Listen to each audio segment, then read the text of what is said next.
Depois o Senhor disse: não é bom que o homem viva sozinho. Vou fazer para ele alguém que o ajude como se fosse a sua outra metade. Glória a Deus. Hoje nós vamos falar aqui um pouquinho sobre casamento. Como eu venho da família, falar sobre casamento. Né? O que o Senhor tem a dizer sobre casamento? O que a Bíblia diz sobre casamento? Aleluia. Então, a razão principal do casamento, do casamento ser instituído, além da glória de Deus, é o companheirismo. Por que casar? Deus colocou o homem e a mulher para glorificar o nome dele. Mas, além disso, temos que o quê? Deus procurou um companheiro, uma companheira para o homem. Deus criou o homem para a sua glória, mas achou que este devia ter uma ajudadora. Lá em Gênesis 2, 21 e 22 diz: Deus fez o homem dormir e tirou uma das costelas, e dessa costela o Senhor formou uma mulher e levou o homem. No 23 diz: então o homem disse: agora sim, esta é carne da minha carne e osso dos meus ossos. Ela será chamada de mulher, porque Deus a tirou do homem. Os dois se tornaram uma só pessoa, no sentido de que um completa o outro. Então, por que Deus fez a mulher? Para complementar o homem, para ser companheira do homem. Nós vamos ver isso lá em Gênesis 30. Então, em Mateus, diz assim, Mateus 19, 5 diz assim: por isso, o homem deixa o seu pai e a sua mãe para se unir com a sua mulher e os dois se tornarem uma só pessoa. Mas onde entra isso? Veja bem, Deus fez o homem para ser companheira. Daí surgiu o quê? A primeira família. Aleluia.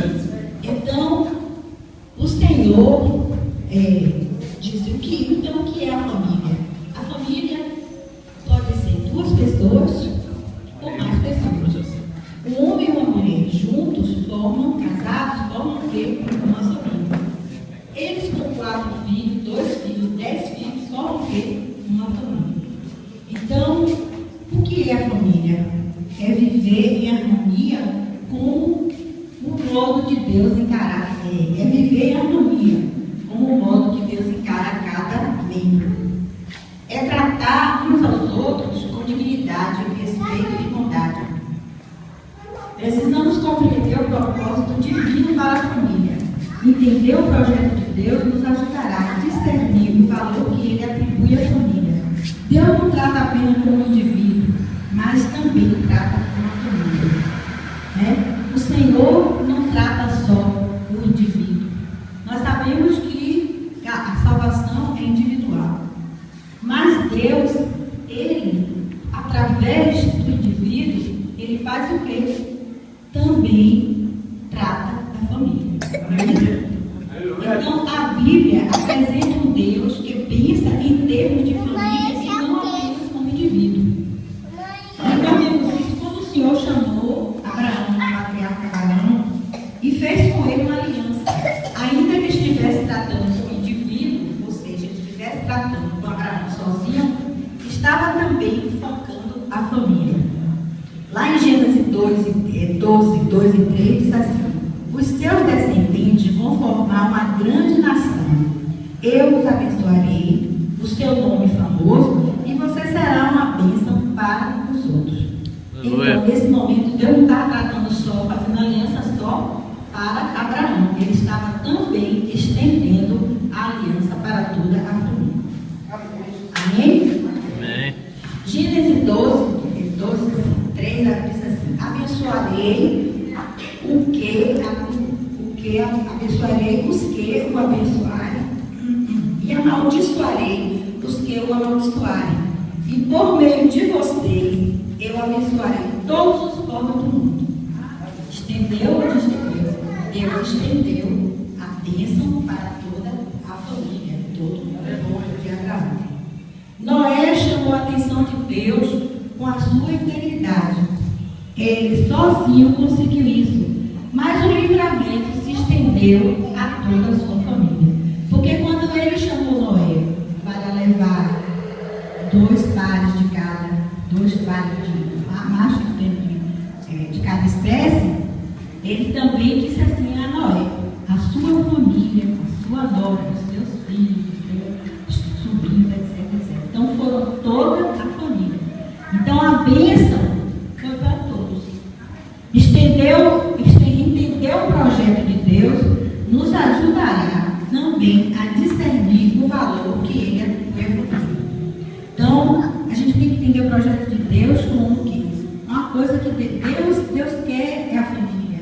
Deus quer, ele fez essa instituição, mas ele não fez um indivíduo só. Ele fez para que esses formassem família. E esse livramento vai ser dado a todos, né? A todos. Bom, nesse caso aí, Deus não quer só isso, Deus também dá bênção familiares. Quando você forma uma família, lá em Salmo 128, 1,4 diz assim: feliz aquele que teme ao Senhor, a Deus o Senhor, e vive de acordo com a sua vontade. Então, o indivíduo que vive segundo a vontade de Deus é uma pessoa feliz, né? Passa por todas as coisas, como diz, né? Que a palavra diz, tereis aflições, mas tem bom ânimo, porque Deus está contigo, né? E diz assim: se você for assim, ganhará o suficiente para viver, será feliz e tudo dará certo para você. Em casa, sua mulher será como uma parreira que dá muita uva, e em volta da mesa os seus filhos serão como oliveiras novas. Quem teme ao Senhor certamente será abençoado assim. Aleluia. Veja bem, quem teme ao Senhor assim será abençoado. Então, nesse salmo a gente está vendo o quê? As bênçãos do Senhor sobre quem? A família. Depois Deus fala de prosperidade material e da família, aí nesses versículos. E depois falando da bênção sobre a família de quem teme a família que teme ao Senhor. E o salmista ainda enfatiza: assim será abençoado o homem que teme ao Senhor. A bênção da família parece vir até mesmo antes das outras. Aleluia, glória a Deus. Aleluia. Lá no Salmo 144, 12 a 14, diz assim: que na sua mocidade os nossos filhos sejam como plantas viçosas, e que as nossas filhas sejam como colunas que enfeitam a frente do palácio. Que os nossos depósitos fiquem cheios de todo tipo de mantimento, e que nos nossos campos os rebanhos deem dezenas e milhares de crias. Que o gado se reproduza bem e as vacas não percam as suas crias, e que não haja grito de aflição nas nossas ruas. Viu como Deus protege as famílias? O homem que teme ao Senhor tem essas bênçãos na vida dele, né? Então Deus diz assim: quem teme ao Senhor, ele faz maravilhas. Percebemos que nas Escrituras Sagradas Deus não abençoa somente a família, mas também a própria família em cima em si mesmo, como bênção oferecida aos pais. Então, Deus faz a família, que é projeto de Deus, e também a família é uma bênção sobre o indivíduo, mas ele tem que temer ao Senhor. Amém? Amém. Então, uma família que é abençoada é aquela família que teme ao Senhor, aquela que precisa estar sobre, né, a autoridade do Senhor. No Salmo 133, na parte do 9, versículo 9, diz assim: ele faz com que a mulher que não tenha filhos seja respeitada no seu lar, e a torna feliz pelos filhos. Então Deus faz o quê? Faz muitas coisas pela família, né? Então Deus faz o quê? Protege a família. A família é projeto de Deus, e aquele que está sob a sua proteção é uma família feliz. Mas Deus não abençoa a sua família por ser importante para ela. É mais que isso. A família é importante para Deus também. Obrigada. A família é importante para Deus. Ele não só deixa a família importante importante para a gente. A família também é importante para Deus. As bênçãos prometidas, em todo o tempo, as famílias somente fortalecem esse conceito. Amém? Amém. Só as bênçãos que Deus coloca na nossa família é que a gente entende como a família é importante para Deus. Então, mas existe o quê? Alguns mandamentos, né? Para que essa família seja feliz, seja uma família abençoada pelo Senhor. Esses mandamentos revelam o quanto o Senhor aprecia e quer que vivamos o seu melhor. Nos 10 mandamentos, temos 2 desses ligados diretamente à família. Tem 2 mandamentos ligados diretamente à família que o Senhor separou para a família. Por favor, alguém sabe? Honrar aos pais. E o não adulterar. São dois mandamentos que a família sempre ignora. Porque a família que os filhos não honram os seus pais, a família que tem filhos que são rebeldes, que são problemáticos, que dá problemas, que dá muitos problemas à família, que não honra a família, né? É uma família em dificuldade. Não é verdade? Por quê? Porque tira aquela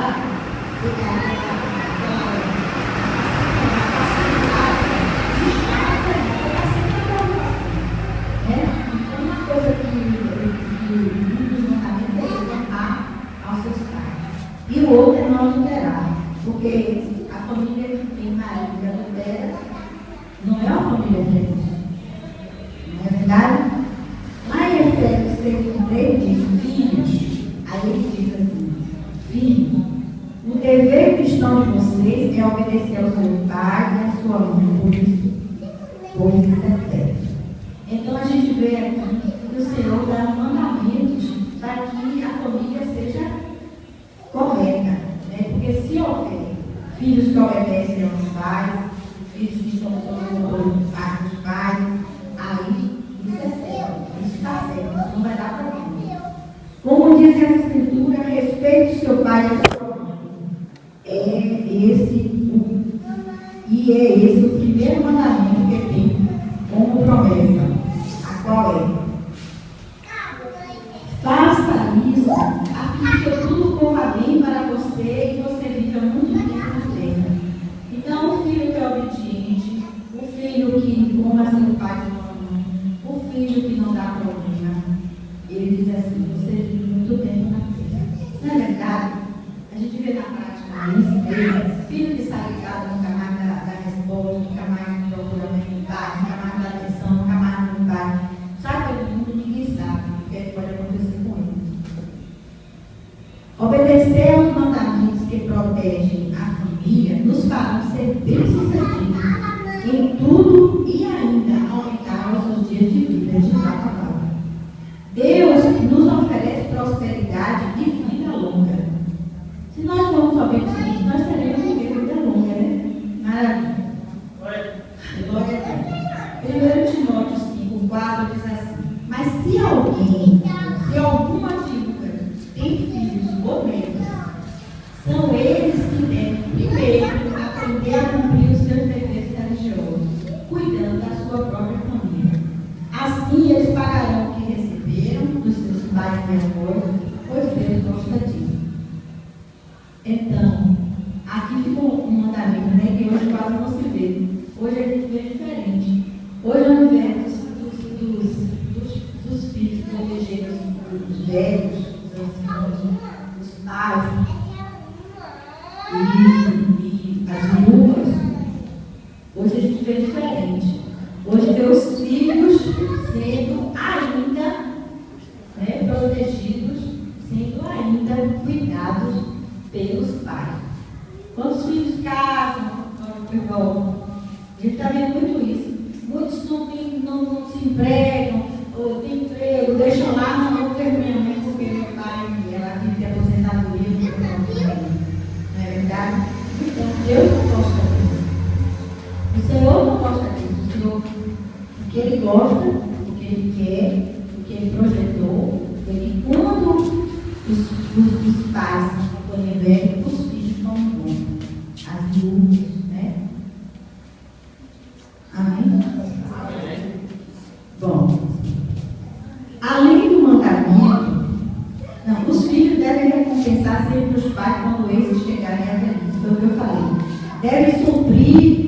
progenitores, não só em suas necessidades materiais, ainda que não devam mais obediência de conduzir sobre o governo do seu tempo, quer dizer, sobre as custas do pai, pai e mãe, porque já saíram, têm suas casas, estão fora, mesmo assim, ele deve ter sempre honra, sempre honrar seu pai e sua mãe.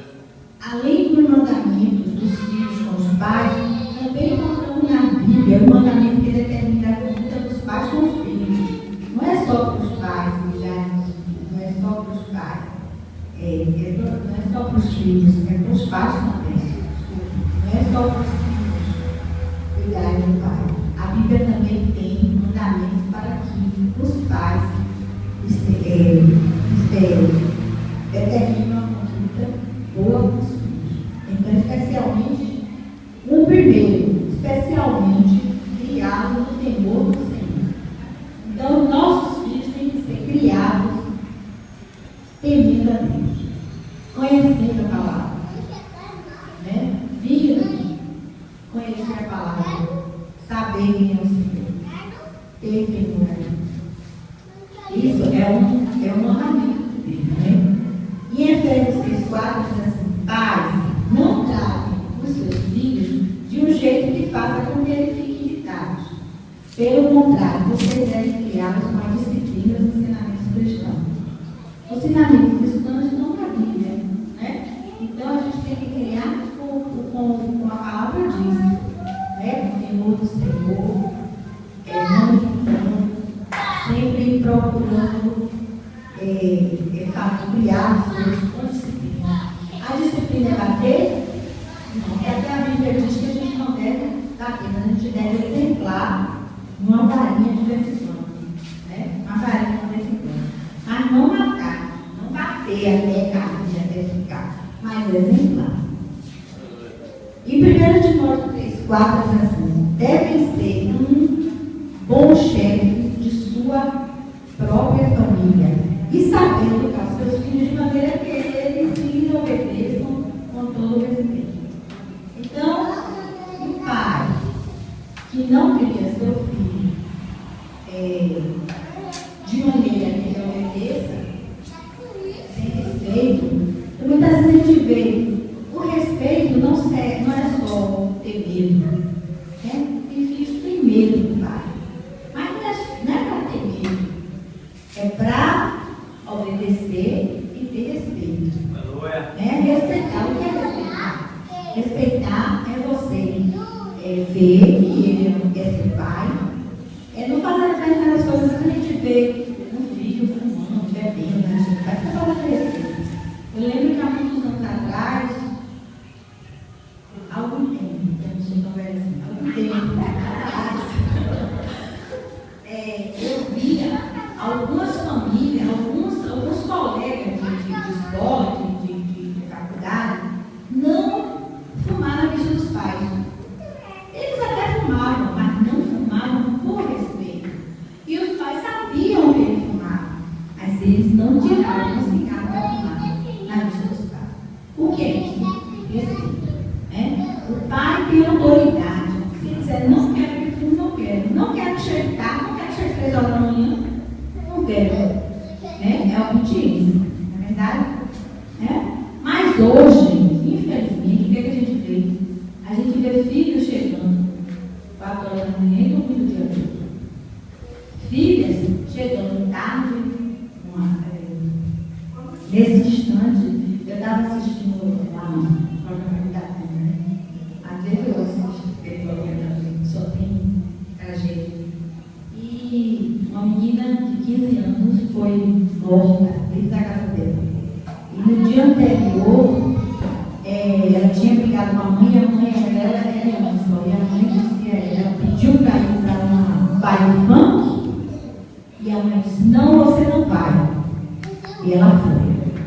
Aí no outro dia ela apareceu morta. Aí eu digo assim, o que é isso? Desobediência. Né? Porque tem coisas, poderá ser que alguém entrou e a mãe foi trabalhar, ou poderia ser algo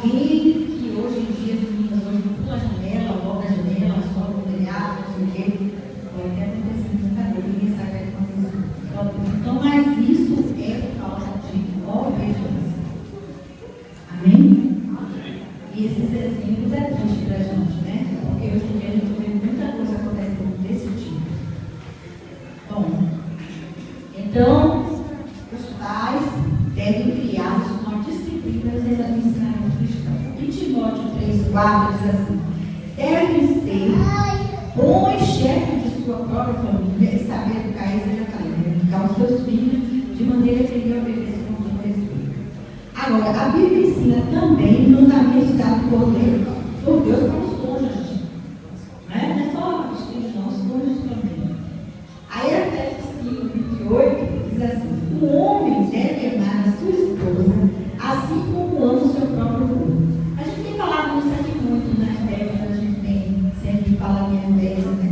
E Efésios tem muitos versículos assim que nos ensina. O homem deve amar sua esposa assim como ama o seu próprio corpo. Você gosta, o homem gosta de sair bonitinho, arrumado, né?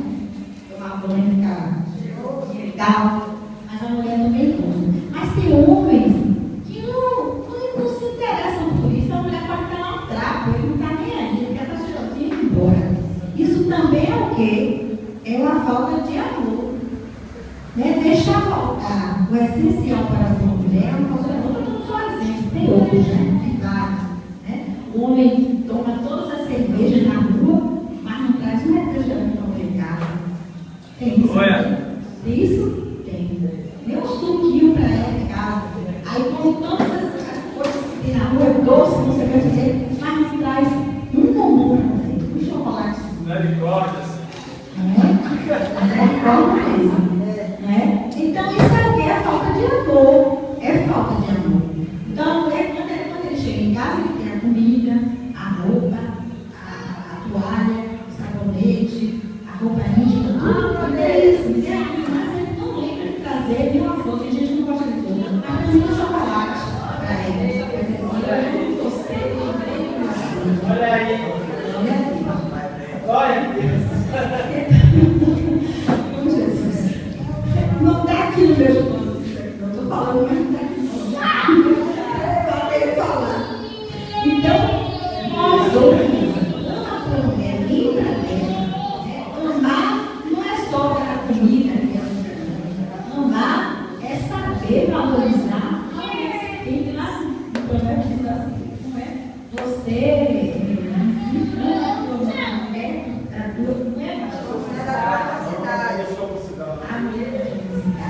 essa mulher vai ficar velha, ele vai ficar velho. Mas, ele tem que demonstrar o amor, porque foi a mulher que ele escolheu. Efésios 5:28. O homem que ama a sua mulher, ama a si mesmo. Se ele ama a mulher, ele ama a si mesmo. Porque o mesmo valor que ele dá para ele, é verdade? Mesmo amor que ele tem. Em Colossenses 3:19 diz assim: marido, ame a sua esposa e não seja você com ela. Minha filha disse assim, meu filho assim, não seja grosseiro com ela. Todo mundo fala que é grosseiro, né? Todo mundo fala grosseiro aqui, né? Mas a Bíblia diz lá em Colossenses 3:19, diz: marido, ame a sua esposa e não seja grosseiro com ela. Aleluia. Lá em Efésios 5:22-24,